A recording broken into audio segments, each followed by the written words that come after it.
कौन है राजन परीक्षित? उत्तरा के गर्भ में पल रहा पांडवों का अंतिम वंश। जब अभिमन्यु चक्रव्यूह में मारा गया, अभिमन्यु की पत्नी उत्तरा गर्भवती है और महाराज अश्वत्थामा से देखा नहीं जा रहा था। पहले तो 5-5 पांडु पुत्रों को मौत के घाट उतार दिया, लेकिन धन्य है दया की वो महारानी द्रौपदी जो अपनी संतानों को मौत के घाट उतरने के बाद भी कहती है। अर्जुन जब अश्वत्थामा को पकड़ करके लाए तो द्रौपदी के मुख से निकला, मुच्यताम मुंचिताम एषः ब्राह्मणो नितराम गुरु। अरे इसे छोड़ दो अर्जुन, ये ब्राह्मण है, ब्राह्मण वध उचित नहीं है। लेकिन अश्वत्थामा के मन का अमर्ष नहीं गया। 5-5 पुत्रों को रात में सोते हुए पांडु पुत्रों को मौत के घाट उतार दिया, फिर भी मन नहीं भरा। अंतिम वंश जो पल रहा था पांडवों का उत्तरा के गर्भ में, आज अश्वत्थामा ने ब्रह्मास्त्र का संधान किया। कोई बचाने नहीं आया महाराज, कोई किसी पांडव का सामर्थ्य नहीं था कि अश्वत्थामा के द्वारा किए गए ब्रह्मास्त्र का संधान रोक दिया जाए।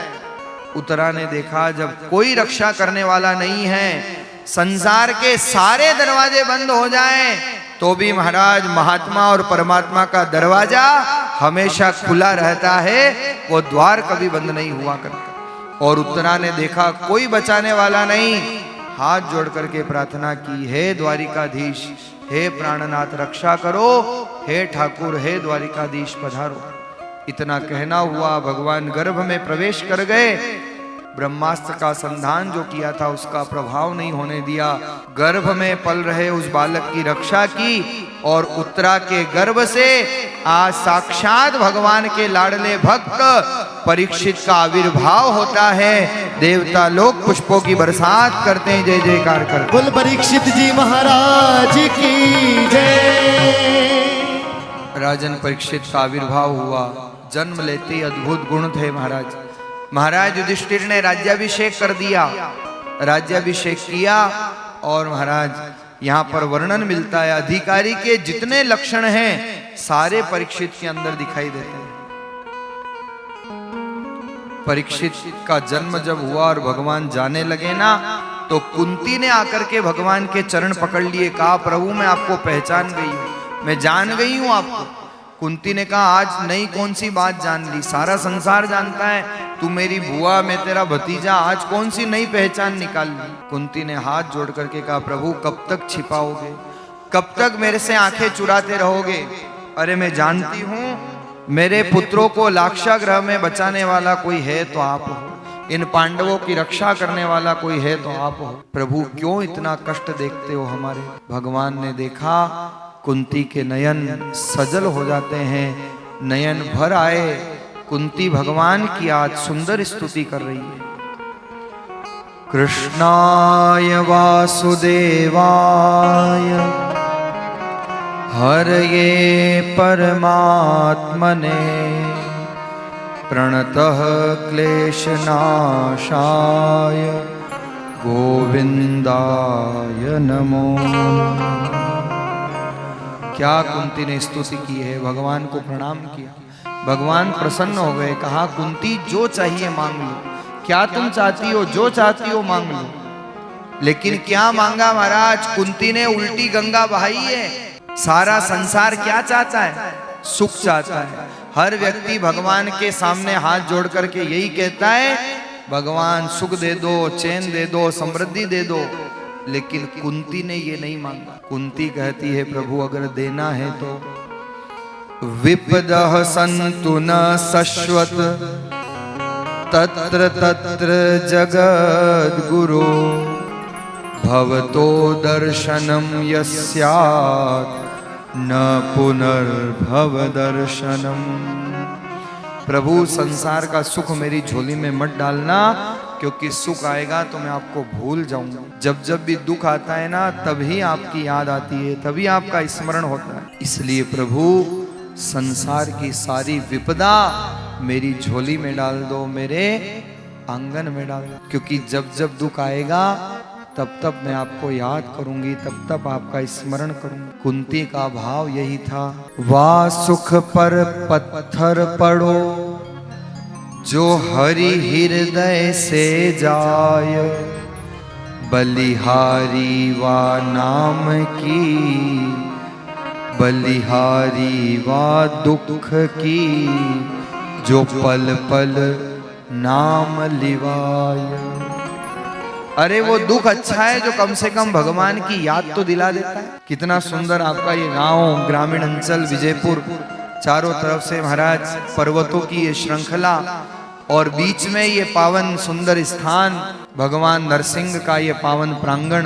कुंती आज भगवान से प्रार्थना करती है, प्रभु देना हो तो दुख दे दो, सुख नहीं चाहिए, क्योंकि सुख आएगा तो मैं भूल जाऊंगी, पर दुख कम से कम आपकी याद तो दिलाता रहेगा। इसलिए तो संसार में कहते हैं कि दुख में सुमिरन सब करे, सुख में करे ना कोय, जो सुख में सुमिरन करे, तो दुख काहे को हो। इसलिए महाराज याद रख लो, अपनी हृदय की डायरी में नोट कर लो कि सुख में भूलो मत, दुख में भूलो मत, और सुख में फूलो मत। सुख आता है तो भी उसकी कृपा, और दुख आता है तो भी उसकी इच्छा। जाही विधि राखे राम, ताही विधि रही। छोटा सूत्र है पर जीवन को आनंद प्रदान करने वाला। कुंती ने भगवान की स्तुति की। आइए महाराज, यहां से जब भगवान प्रस्थान करते हैं तो सीधे पहुंच गए महाभारत के सम्रांगण में। कथा कहती है पितामह भीष्म प्रतीक्षा कर रहे थे, शरशैया पर लेटे हुए पितामह भीष्म, अंतिम क्षणों में भगवान के दर्शन की लालसा अभिप्सा लेकर के। और जब द्वारिकाधीश पहुंचे तो क्या भीष्म ने स्तुति की है। सारी स्तुतियां इति शब्द से खत्म होती है। इति शब्द का अर्थ होता है पूर्ण विराम, लेकिन भीष्म की स्तुति इति शब्द से प्रारंभ हुई है। इति मति रूप कल्पिता वितृष्णा। क्या स्तुति की है महाराज, एक एक शब्द हृदयंगम करने जैसा। लेकिन आपके विजयपुर में घड़ी इतनी तेज चलती है कि क्या आपको कहें और क्या क्या आपको ना कहें। समय बहुत तीव्रता से चल रहा है। आइए महाराज, पितामह भीष्म प्रणाम करते हैं प्रभु को। अंतिम समय में दर्शन किया है पितामह भीष्म ने, और प्रार्थना क्या की है, क्या कहती है भीष्म स्तुति। कुछ पंक्तियां हैं जो मुझे बड़ी प्रिय लगती है। आइए मेरे साथ गुनगुना लीजिए। बड़ी सुंदर पंक्तियां हैं। कभी भगवान के सामने जाओ और ये पंक्तियां याद हो तो भगवान से जाकर के प्रार्थना कर देना, भगवान से सामने गुनगुना लेना। क्या कहते हैं पितामह भीष्म,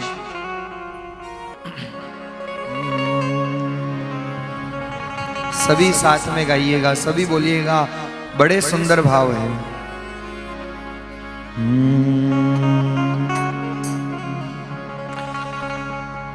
तुम सामने खड़े हो, मैं प्रार्थना कर रहा हूँ। तुम सामने खड़े हो, मैं प्रार्थना कर रहा हूँ। हमें क्या मांगना है प्रभु से, अपने जीवन के अंतिम क्षणों में हमारी क्या इच्छा होनी चाहिए महाराज। इन पंक्तियों के बड़े सुंदर भाव हैं। रोज प्रभु से कहा करो, प्रभु वो अंतिम दिन हो, वो अंतिम समय हो जब आप सामने खड़े हो, गंगा का तट हो, यमुना का वंशी वट हो, मेरा सावरा निकट हो, तब प्राण तन से निकले। लेकिन उस समय भगवान से कहना, तुम सामने खड़े हो, मैं प्रार्थना कर रहा हूँ। तुम सामने खड़े हो, मैं प्रार्थना कर रहा हूँ। बड़ा लुत्फ आ रहा है बंदे को बंदगी में, बड़ा लुत्फ आ रहा है बंदे को बंदगी में। तेरी चाह रख के दिल में मैं यही सोचता हूँ। तेरी चाह रख के दिल में मैं यही तो सोचता हूँ। कोई दूसरा न आए अब मेरी जिंदगी में। कोई दूसरा न आए अब मेरी जिंदगी में। मेरी आखरी तमन्ना तू कबूल काश कर ले। मेरी आखिरी तमन्ना तू कबूल काश कर ले। मैं जीऊं तेरी गली में मैं मरूं तेरी गली में। ओ मैं जीऊं तेरी गली में मैं मरूं तेरी गली में। मैं जीऊं तेरी गली में मैं मरूं तेरी गली में। मैं जीऊं तेरी गली में मैं मरूं तेरी गली में। बोलिए सच्चिदानंद भगवान की। की जय। एक ही प्रार्थना करो, प्रभु हमारा अंत सुधर जाए, क्योंकि अंत मति सो गति। आखिरी क्षणों में वो राम याद आ जाए तो हमारा जीवन संवर जाए, जीवन सुधर जाए। यही तो प्रार्थना की है पितामह भीष्म ने। इसके पश्चात विदुर जी के आदेश से धृतराष्ट्र और गांधारी वन गमन कर जाते हैं। राजन परीक्षित चक्रवर्ती सम्राट बन जाते हैं। चक्रवर्ती सम्राट बनकर के जब राज्य कर रहे थे, एक दिन निकले नगर में तो क्या देखा, एक शूद्र के द्वारा एक गाय और बैल को पीटा जा रहा है। राजन परीक्षित रुक गए, देखा गौ माता जो है पृथ्वी का रूप है, बैल धर्म का प्रतीक है, लेकिन ये शूद्र जो मार रहा था ये और कोई नहीं, ये साक्षात कलयुग है। राजन परीक्षित ने आदेश दे दिया, मेरे राज्य में तुम अत्याचार कर रहे हो, जाओ अभी तत्क्षण मेरे राज्य से निकल जाओ। कलयुग ने हाथ जोड़े, महाराज आप चक्रवर्ती सम्राट हो, चारों तरफ आपका राज्य है, मैं कहाँ जाऊंगा, आप ही स्थान प्रदान कर दो कि मैं कहाँ रहूं। तब राजन परीक्षित ने 5 स्थान प्रदान किए हैं कलयुग को, जहां पर कलयुग का निवास है। कहां कहां रहता है कलयुग? सबसे पहला स्थान दिया द्यूतम, अर्थात जहां पर सट्टा खेला जाता है, सट्टे में कलयुग का निवास है, जिसको जुआ कहते हैं, जुए में कलयुग को निवास दिया। दूसरा स्थान दिया पानम, शराब में, मदिरा में कलयुग का निवास है। बड़े बड़े घराने, बड़े बड़े घर इसलिए तबाह हो गए क्योंकि इस अपेय पेय का पान करके जीवन बर्बाद कर लिया। मदिरा मरघट दिखाने वाला रास्ता, शराब 100% राक्षस बना देने वाला पेय, और इंग्लिश में कहते हैं wine, WINE, wisdom, income, nature, and. व्यक्ति को लगता है मैं स्वतंत्र हो गया, लेकिन वो स्वतंत्र नहीं, वो स्वच्छंद हो जाता है। मदिरा में कलयुग का निवास है। और महाराज फिर पीने का शौक ही है तो संत कहते हैं कि जाम पर जाम पीने का क्या फायदा, रात को पी और सुबह उतर जाएगी। अरे एक बार प्रभु नाम की जाम पी लो, सारी जिंदगी मजे में गुजर जाएगी, सारी जिंदगी आनंद में गुजर जाएगी। सतगुरुदेव भगवान की जय। जाम पीना है तो महाराज हरि नाम का पी करके देखो, प्रभु के नाम का पी करके देखो। नानक जी ने पिया, इसलिए नानक जी कहते हैं नाम खुमारी नानका चढ़ी रहे दिन रैन। नाम की खुमारी ऐसी चढ़ी जिसका आनंद दिन रात आता है। पानम शराब में कलयुग का निवास, तीसरा स्थान वासना में कलयुग का निवास, चौथा स्थान दिया सुनम अर्थात कसाई खाने में कलयुग का निवास है। लेकिन कलयुग ने कहा महाराज चारों ही स्थान अपवित्र है, कोई एक तो अच्छी जगह दो रहने के लिए। तब राजन परीक्षित ने कहा कि जाओ स्वर्ण में भी तुम निवास करोगे, और इसलिए सोने में भी कलयुग का निवास है। सोने का अर्थ है महाराज संपत्ति, संपत्ति का अर्थ है अनीति के द्वारा कमाई गई संपत्ति में कलयुग का निवास है। नीतिगत धन में नहीं, अनीति से किसी का मन दुखाकर, किसी से छल करके, किसी को पीड़ा दे करके अगर कोई संपत्ति अर्जित करता है उसमें कलयुग का निवास। और शास्त्र कहते हैं ऐसा धन 10 वर्ष तो रह जाएगा पर 11वें वर्ष में नष्ट हो जाएगा। अन्यायोपार्जितम वित्तम 10 वर्षानि तिष्ठति प्राप्ते च एकादशे वर्षे समूलम तद विनश्यति। अन्याय से उपार्जित किया गया धन 10 वर्ष तो आनंद करेगा, लेकिन 11वें वर्ष में समूल नाश कर देगा, सब कुछ समाप्त कर देगा। इसलिए स्वर्ण में अनीति के धन में भी कलयुग का निवास है। राम राम राम। आइए हमारे बीच में बहुत ही सुंदर आप सभी के चिर परिचित इस लोकसभा चित्तौड़गढ़ क्षेत्र के आप सभी के जन जन के लाडले हमारे सांसद सीपी जी का आगमन हुआ है। अच्छी तालियां बजा करके आप स्वागत कर दीजिए। स्वर्ण में कलयुग का निवास है, इसलिए महाराज हम तो कहते हैं कि ये सोने की चेन कभी कभी आपको बेचैन कर देती है। हाँ, कोई ले जाए मन चला तो बेचैन कर देती, और अब तो और ज्यादा बेचैन कर देती है महाराज, अब तो आसमान छू रहे हैं। लेकिन महाराज सोने की चेन जो बेचैन करे ऐसी पहनो ही क्यों? अरे पहननी हो तो कंठी पहनो, अगला ले गया तो उसका भी उद्धार ने तुम्हारा भी उद्धार, नुकसान किसी का नहीं। इसलिए महाराज स्वर्ण में कलयुग का निवास। धन होना बुरी बात नहीं है, सोना क्या सोने की नगरी बना लो, पर ध्यान केवल इतना रखना सोने की नगरी लंका नहीं होनी चाहिए जहां पर रावण जैसे राक्षस निवास करे। अरे सोने की नगरी तो द्वारिका होनी चाहिए जहां साक्षात भगवान ठाकुर जी निवास करे, भगवान द्वारिकाधीश निवास करे। स्वर्ण नगरी तो लंका भी थी और स्वर्ण नगरी द्वारिका भी थी, लेकिन लंका में महाराज रावण निवास करता।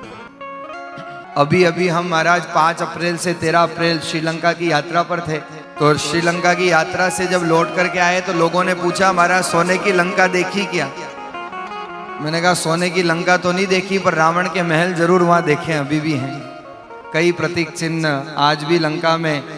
कई भक्त लोग साथ में थे, लगभग 170 लोग चित्तौड़ के, भिलवाड़ा के, कई क्षेत्रों के लोग साथ में थे। और अशोक वाटिका आज भी वो स्थान है जहां पर रावण ने मां भगवती सीता को रखा था। क्या जंगलों में, भयानक जंगलों में वो स्थान है महाराज, बड़ा सुंदर दृश्य है वहां का। अशोक वाटिका के दर्शन करने का सौभाग्य मिला। विभीषण जी का जहां पर राज्याभिषेक हुआ उस स्थान को देखने का, उस स्थान के दर्शन करने का सौभाग्य मिला। कई लोगों ने आनंद लिया।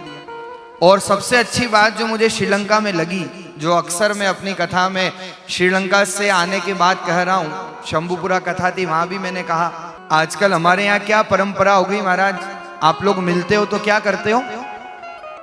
क्या करते हो? हाँ बोलो ना, बाकी तो बहुत बोलते, अभी क्यों शर्म आ रही है? क्या करते हो? हाय। अब शब्द पे ही विचार कर लो, हाय तुम्हारे लग रही है कि अगले के लगानी है? अब जैसा बोलोगे वैसे ही होगा महाराज। दिन भर हाय हाय हाय हाय करोगे तो हाय लगेगी, क्योंकि हमारे यहाँ तो शास्त्र कहते हैं कि जैसी फ्रीक्वेंसी आप यूनिवर्स में भेजोगे वही आपको रिटर्न में मिलेगी। आपके चिंतन अगर सकारात्मक है तो आपके जीवन में सकारात्मक घटेगा। पॉजिटिव थिंकिंग है तो जीवन में सब कुछ पॉजिटिव होगा। जैसी आप फ्रीक्वेंसी भेजोगे, लॉ ऑफ अट्रैक्शन ये एक न्याय है जो वर्क करता है, जो काम करता है। तो हम तो महाराज आजकल कोई मिले तो हाय कहते हैं, और फोन उठाते हो जब क्या कहते हो? जोर से बोलो थोड़ा, हेलो। क्यों, आपके रिश्तेदार लग रही है हेलो? अच्छा, आपको आधों को तो यही पता नहीं होगा कि ये हेलो शब्द आया कहां से। पता है आपको ये हेलो शब्द कहां से आया? मैंने इस पे रिसर्च किया और रिसर्च करके मैं इस इन्वेंशन पे पहुंचा कि ये शब्द कहां से आया। देखो, सबसे पहले टेलीफोन का आविष्कार जिस व्यक्ति ने किया ना, उस व्यक्ति का नाम था अलेक्जेंडर ग्राहम बेल। उसने टेलीफोन का निर्माण किया, और टेलीफोन का निर्माण किया तो वो टेस्टिंग कर रहा था।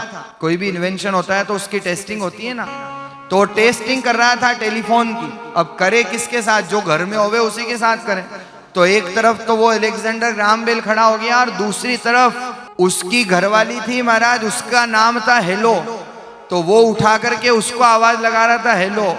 पर मेरे को ये समझ में नहीं आता कि वो तो उसकी पत्नी को आवाज लगा रहा था, आप क्यों उसकी पत्नी के पीछे पड़े हो दिन रात? हाँ, फोन उठाते ही हेलो हेलो हेलो।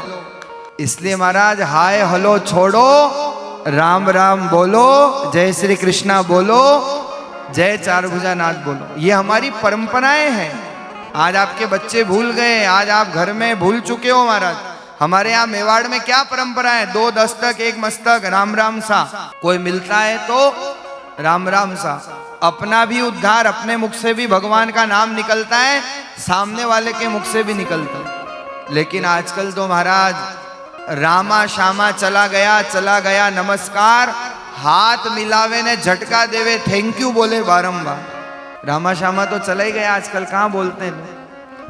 लेकिन महाराज सीखो उन लोगों से जाकर के जो वास्तव में अपनी सभ्यता के प्रति आज भी अडिग हैं। ये बात मैं आपको इसलिए कह रहा हूं क्योंकि श्रीलंका में आप कहीं भी जाओ, कोई व्यक्ति आपको हाय हेलो करता नहीं मिलेगा। हमको 10 दिन में नहीं मिला। वहां पर कोई व्यक्ति मिलता है, हाथ जोड़ करके कहता आयु भुवन, आयु भुवन शब्द का प्रयोग करते हैं। और आयु भुवन शब्द आया कहां से? हमारे भारतीय संस्कृति से।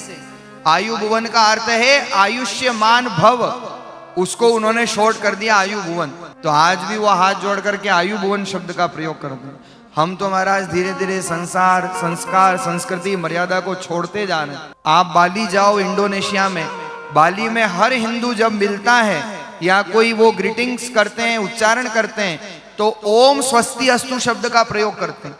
ये भी वेद वाक्य है, हमारे सनातन धर्म का शब्द है। बाली में बड़े बड़े चौराहों पर भगवान के स्टेचू बने हुए हैं, बाली में ओम स्वस्ति अस्तु शब्द का प्रयोग होता है। जब वो बिछड़ते हैं तो बाएं बाएं नहीं करते, वहां पर ओम शांति शांति शब्द का प्रयोग होता है। वो छोटे देश हैं, लेकिन महाराज आज भी अपनी संस्कृति पर, अपनी सभ्यता पर बिल्कुल अडिग हैं। हम महाराज धीरे धीरे पाश्चात्य संस्कृति के प्रभाव में हमारा मूल सिद्धांत, हमारी मूल मर्यादा, हमारा मूल धर्म भूलते जा रहे हैं। लेकिन समय है इन मर्यादाओं की रक्षा करने का। ये कथाएं क्या करती है? ये कथाएं परिवर्तन लाती है। क्यों कथाएं की जाती है? केवल वही कहानियां सुनाने के लिए नहीं महाराज। कथाएं तो आप सबको लगभग याद हो चुकी है सुन सुनकर, लेकिन परिवर्तन क्या आ रहा है? इन कथाओं के माध्यम से जीवन में परिवर्तन आना चाहिए। और मैं तो यही कहूंगा, बीजेपुर में जितने लोग आज यहाँ बैठे हैं, ये युवा वर्ग भी बैठा है, बच्चियां भी है, भाई लोग भी हैं, आज तक बोलते हो तो बोलते हो, पर आज से सब संकल्प ले लेना कि हम हाय हेलो नहीं बोलेंगे, आज से हम राम राम बोलेंगे, आज से हम जय श्री कृष्णा बोलेंगे। एक बार बोल के देखो, फिर बड़ा आनंद आएगा महाराज। और आप बोलोगे तो आप अगले वाले को भी बोलना पड़ेगा। क्या बोलोगे? राम राम सा बोलो ना, राम राम सा। ये पाछे पगड़ी वाला जतरा बैठा है नहीं, ये सब राम राम सा ही बोले, राम राम सा। ये हमारे संस्कार, हमारी मर्यादा, हमारी परंपरा। इसलिए महाराज हाय हेलो छोड़ो, राम राम बोलो, जय श्री कृष्णा बोलो। आपके जो आराध्य हो उनका नाम लो, आप जय महादेव बोलो, जय गोविंद बोलो, जो इच्छा हो बोलो, पर कम से कम भगवान का नाम लो, तो आपका भी उद्धार न अगले का भी उद्धार। बात बहुत छोटी है पर जीवन में बहुत कारगर सिद्ध होती है। हमारे यहाँ परंपरा थी महाराज, पहले अतिथि देवो भव, ये हमारे सनातन संस्कार है। पहले घरों पर बोर्ड लगा होता था अतिथि देवो भव। समय बदला, लोग लिखने लगे शुभ लाभ। समय और बदला, लोग लिखने लगे सुस्वागतम। समय और बदला, लोग लिखने लगे वेलकम, मोस्ट वेलकम। और अब तो महाराज आप शहरों में चले जाओ, हर घर के बाहर एक तख्ती लटकी होती है, उस पे क्या लिखा होता है? क्या बात है, पता है आपको? हाँ, कुत्तों से सावधान। अब कहाँ परंपरा शुरू हुई थी अतिथि देवो भव, लेकिन आज महाराज कहां से कहां ला करके हमने रख दी। ये छोटी छोटी बातें हैं, लेकिन महाराज जीवन में बहुत कुछ सिखाती है। और ये भागवत जीवन में परिवर्तन लाती है। भागवत का अर्थ ही है कि हम भगवान के हो जाए।